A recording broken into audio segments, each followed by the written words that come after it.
Bonsoir, toujours dans le cadre de ces élections communales d'octobre 2012 et pour expliquer un peu les enjeux qui tournent autour de ces élections communales, j'invite ce soir deux candidats FDF, Emmanuel Debock, député bruxellois, et Jamal Ahrar, conseiller CPS de la commune de Schaerbeek. Emmanuel Debock, bonsoir. Bonsoir. Alors vous êtes député bruxellois FDF, et le FDF se présente cette fois-ci sans le MR. Un petit mot par rapport à ça, peut-être? Comme vous savez, à la suite des accords institutionnels où nous avons donc préféré respecter la parole donnée aux électeurs et ne pas scinder BHV sans élargissement, nous avons effectivement quitté le MR pour présenter donc des listes partout FDF. Alors à Uccle, il y a une liste FDF. Vous êtes deuxième sur la liste FDF? Voilà, je suis deuxième de liste derrière Joël Maison, qui est l'échevine de l'éducation. Et donc on a une liste très forte qui ressemble à Uccle, très bigarrée, avec une mixité de candidats d'origines diverses, de tous les quartiers et de toutes les origines possibles. Liste numéro 3. Liste numéro 3. Alors, vous êtes député bruxellois et vous vous présentez dans un enjeu local. Je ne sais pas comment ça se passe, parce que dans des élections communales, on parle plus de nos quartiers, de nos rues, etc. Alors que vous avez peut-être une expérience plus globale. Vous représentez, entre guillemets, tous les Bruxellois. Est-ce que quand vous expliquez votre programme aux gens, est-ce qu'ils voient la différence ou bien comment ça se passe concrètement? Alors je crois que c'est essentiel de rappeler aux gens que la commune est essentiellement le lieu de la démocratie locale. C'est là où effectivement tous les problèmes quotidiens sont gérés, mais pas seulement. Donc effectivement dans une commune il y a des voiries communales, mais il y a aussi des voiries régionales, que quand le bus passe près de chez vous, ça dépend de la STIP, c'est régional, mais en même temps il faut les autorisations communales, que quand on nettoie les trottoirs, certains trottoirs sont régionaux, d'autres communaux. C'est parfois un peu compliqué d'expliquer tout cela, mais c'est essentiel d'avoir des mandataires, je crois, qui sont attachés à leur commune, qui s'impliquent dans leur commune et qui défendent leur commune aussi au Parlement bruxellois. Je crois que c'est un atout et trop souvent dans ma commune en tout cas, on n'a pas eu des mandataires qui ont défendu les intérêts des Uclois au Parlement régional. Ça vous permet de relayer peut-être à la région les problèmes? Voilà, exactement. Il y a beaucoup de problèmes à Uccle, notamment en termes d'appauvrissement de la population. On a une population qui s'appauvrit très fortement et ces 20 dernières années, la région n'en a jamais tenu compte. Elle considère toujours Uccle comme une commune de nantis et c'est dommage. Pense toujours, hein. Mais oui, c'est dommage de riches. Parce que ce n'est pas le cas et que... peu de gens le savent, mais nous sommes 7% de la population bruxelloise, nous avons 80 000 habitants, c'est presque aussi grand que Molenbeek concrètement, et nous avons pourtant 6% des Bruxellois qui sont pauvres, qui gagnent moins de 800 € par mois, ils habitent notre commune. Et donc on a malgré tout, à côté de revenus très élevés, c'est vrai, on a aussi une classe moyenne qui tente à disparaître, et des Bruxellois qui sont de plus en plus pauvres, et voilà, ça, cette mixité sociale-là, elle est importante de la sauvegarder. Alors, au vu des clivages politiques qui existent gauche-droite, le FDF, il défend plutôt les riches ou les pauvres? Il défend avant tout les Bruxellois, il défend avant tout les francophones. On est né en 1964 des combats linguistiques. Il défend l'emploi des Bruxellois essentiellement et on se bat par exemple contre les quotas discriminatoires qui sont des quotas linguistiques. Et il n'est pas normal par exemple que dans nos communes, on l'oublie trop souvent, il y ait 30% d'emplois qui soient réservés à des néerlandophones et que tous les postes de direction, c'est 50-50. Alors je suis pour le bilinguisme des services, pas le bilinguisme des agents concrètement. C'est très bien de faire des primes linguistiques pour les agents, pour effectivement offrir un service en deux langues, mais par contre, au niveau des engagements, dans des communes où il y a 95% de francophones comme à Schaerbeek ou comme à Uccle, c'est normal d'engager des francophones et d'engager évidemment des locaux, des gens qui habitent proches de chez vous. Ça ne sert à rien d'engager des gens d'Anvers. Oui, parce qu'effectivement, pour remplir des cadres, il faut engager des gens d'Anvers ou d'ailleurs, et c'est un non-sens politique. Alors, Jamal Ahrar, vous venez de la commune de Schaerbeek, notre commune. Oui. Vous êtes 18e sur la liste FDF, la liste du bourgmestre.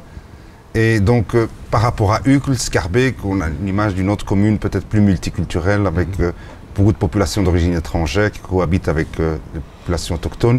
Alors, vous êtes conseiller CPS de la ville de Bruxelles, de la ville de Schaerbeek. Peut-être un petit mot par rapport à votre fonction au sein du CPS? Alors, donc, cette fonction, je l'ai reçue donc, en 2006, lors des élections de 2006, les élections communales. C'est une fonction très enrichissante. Ça m'a permis de découvrir beaucoup de choses. Il y a le côté humain qui est important, et puis il y a le côté pauvreté. J'ai pu me rendre compte, parce qu'avec ce mandat, qu'il y a une population qui est vraiment dans une situation critique, qui est vraiment désœuvré par rapport à l'insertion socio-professionnelle, par rapport à simplement écrire un courrier. Et donc, par rapport à ces 6 années-là, moi, j'estime que c'était quelque chose de vraiment enrichissant et qui m'a permis aussi de développer toute mon expérience, tout mon aspect social auprès de cette population Schaerbeek. Alors, vous vous présentez pour la 2e fois, donc sur la liste du bourgmestre, M. Bernard Clerfailly. Quelles sont peut-être vos motivations personnelles, autres que politiques? Donc, les motivations sont, j'ai envie de donner mon expérience. Donc, j'ai 20 ans d'entreprise, donc dans le privé. Je rappelle que vous êtes comptable dans une multinationale ici en Belgique. Et donc, toute cette envie, c'est surtout le côté social.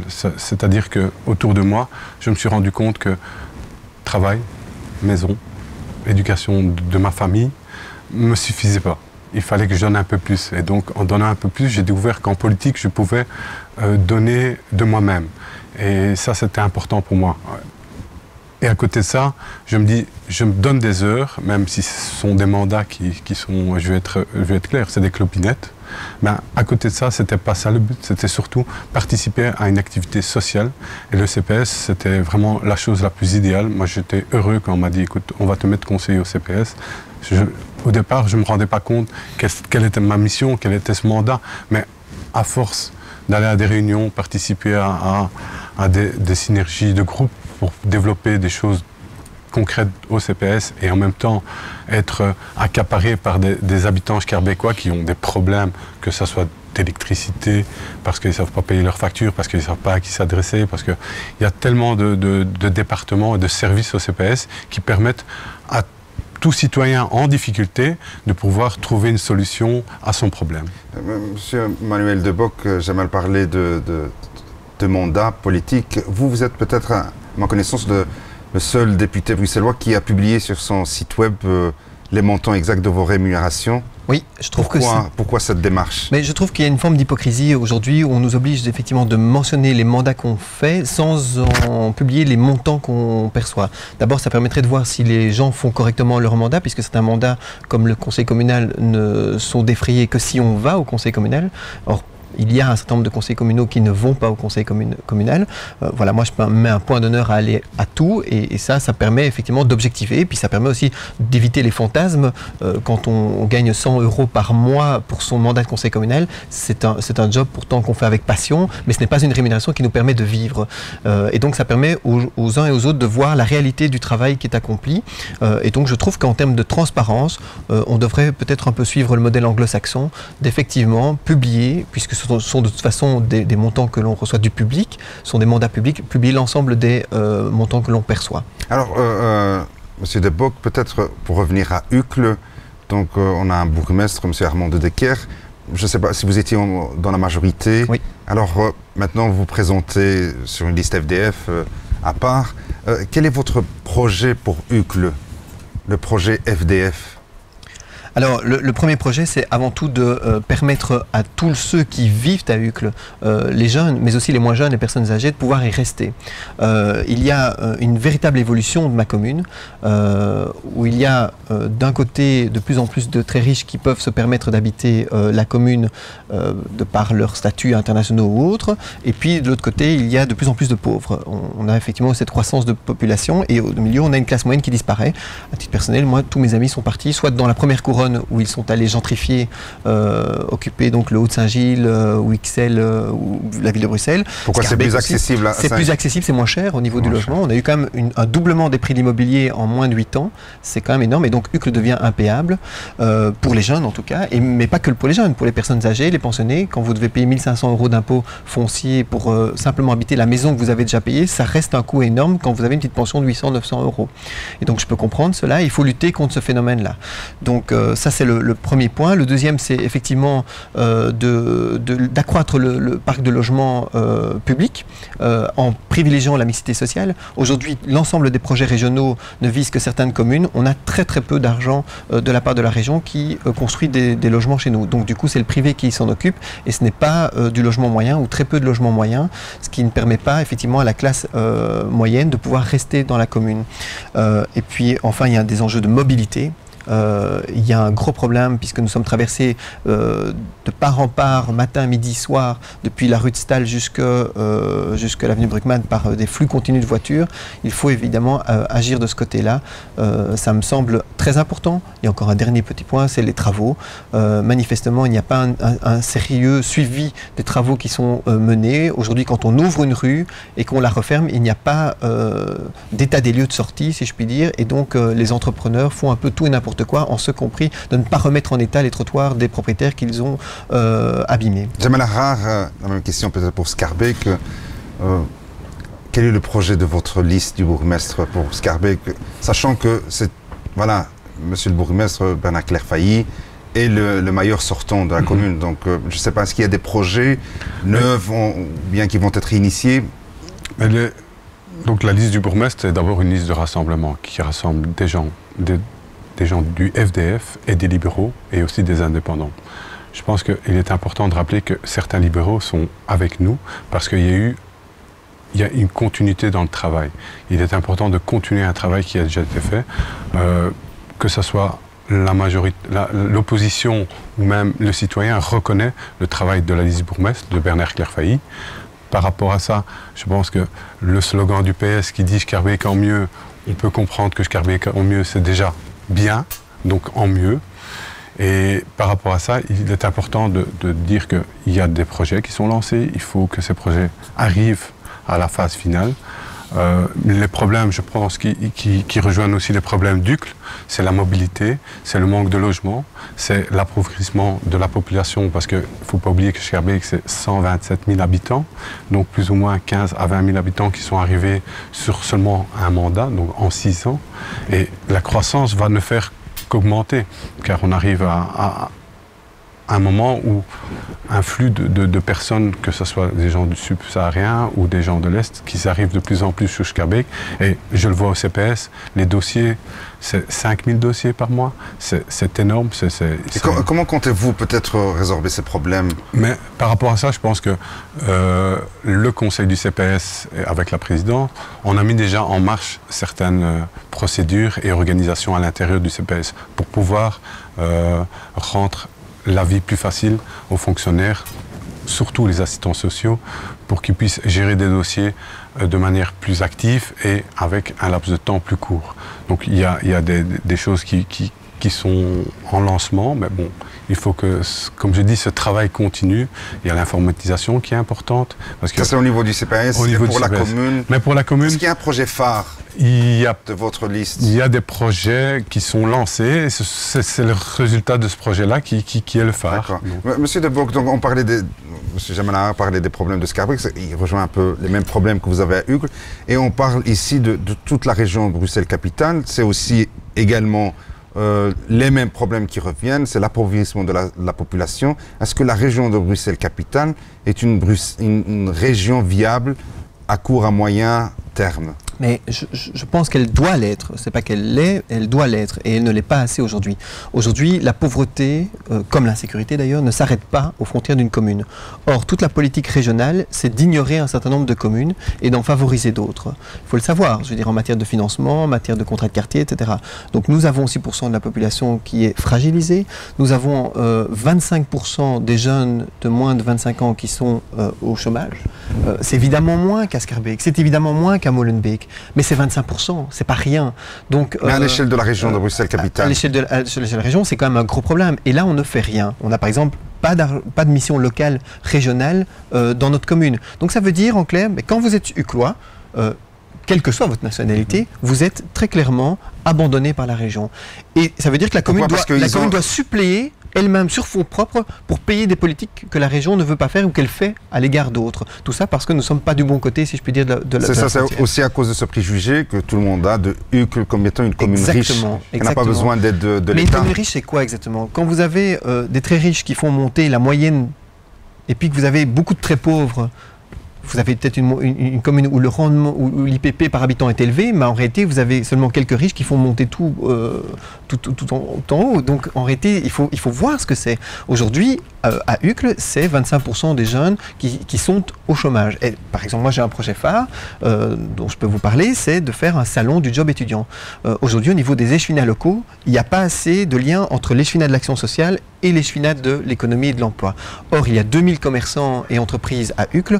On pourrait très bien leur faciliter la vie en termes de recrutement. Il y a beaucoup d'entreprises qui cherchent parfois des mi-temps, des tiers-temps. En rassemblant des entrepreneurs ou des commerçants qui cherchent des personnes, parfois avec des profils spécifiques pour des demi- ou des tiers-temps, on peut arriver à redonner de l'emploi à des dizaines de jeunes. Et on sait quelle est l'importance d'un job, d'un stage dans le parcours après ça professionnel.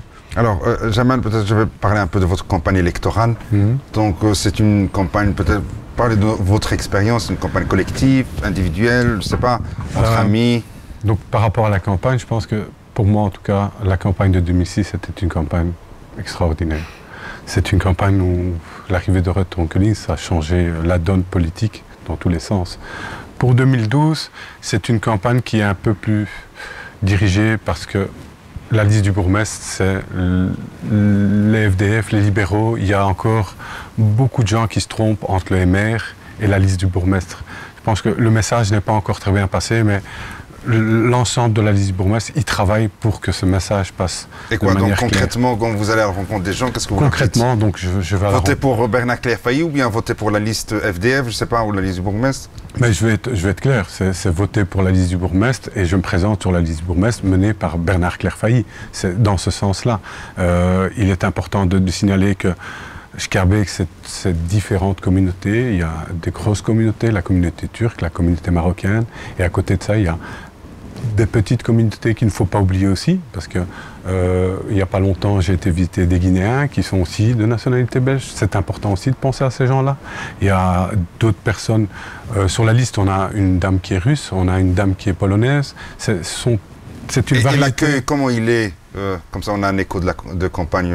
L'accueil, ben, pour moi personnellement, je pense que l'accueil il est intéressant parce que sur les 6 ans, je ne vais pas me mettre en avant, mais je pense que j'ai travaillé.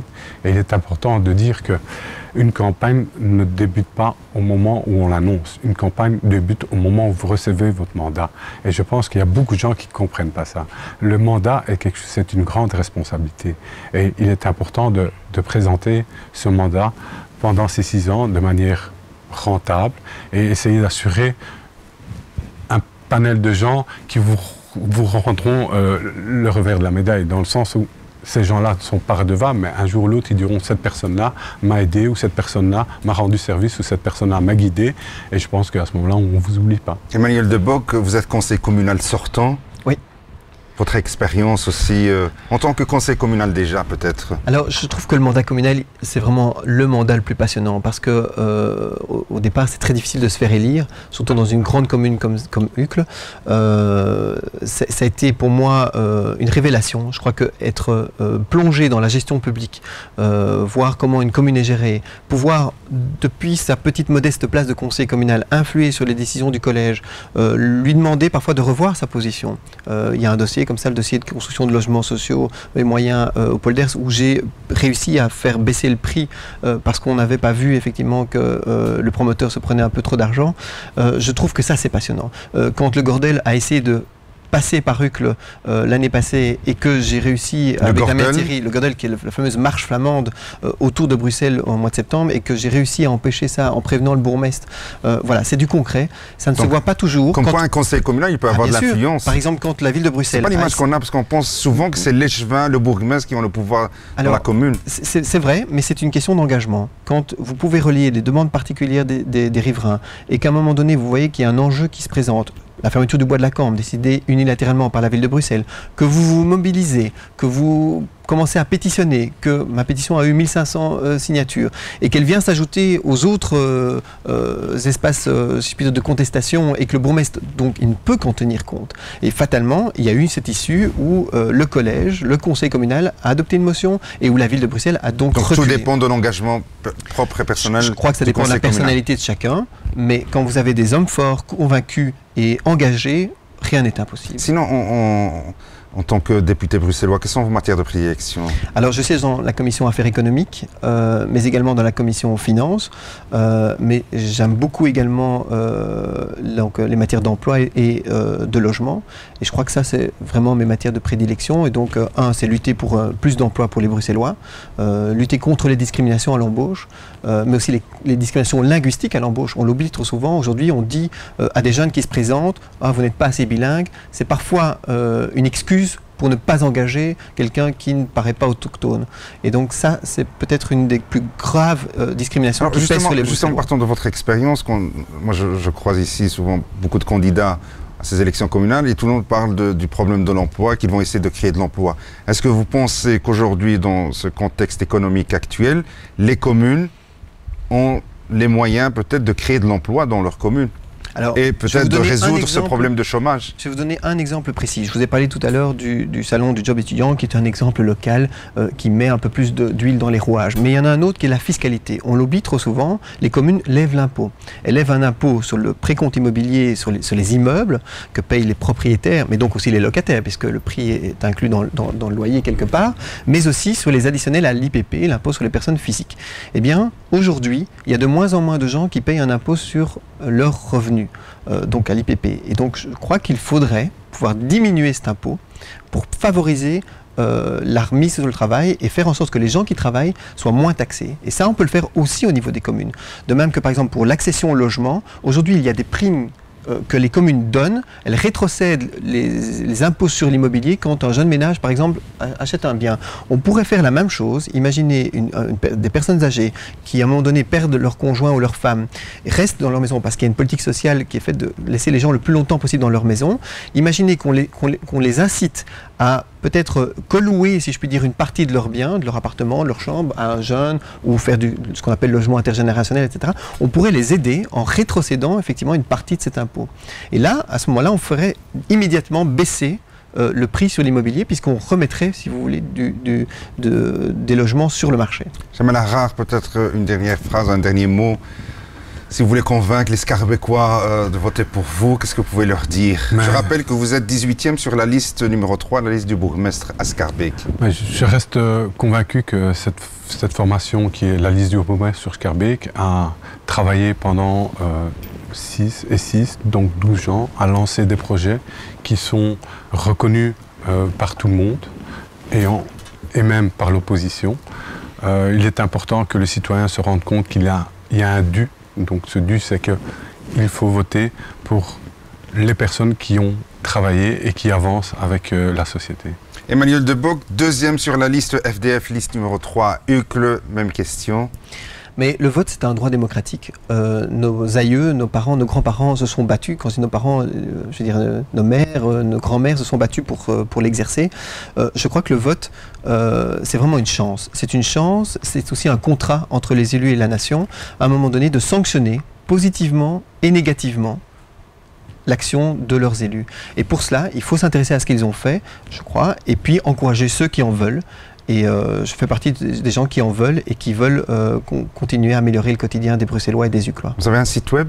J'ai un site web, c'est www.uclensemble.be ou emmanueldebock.be. Jamel Harrar, je n'ai pas de site web. Mais vous êtes joignable? Je suis accessible dans tout Schaerbeek, mon numéro de téléphone est bien connu et donc je suis à l'écoute. Je suis quelqu'un qui aime bien avoir des contacts avec les personnes. Ouais. Très bien, donc c'était 2 candidats FDF, Jamel Harrar, 18e sur la liste du bourgmestre, liste numéro 3 à Schaerbeek, et Emmanuel De Bock, 2e sur la liste FDF, liste numéro 3 à Uccle. Je vous remercie. Quant à moi, je vous donne rendez-vous dans une autre émission TG Talk. À bientôt.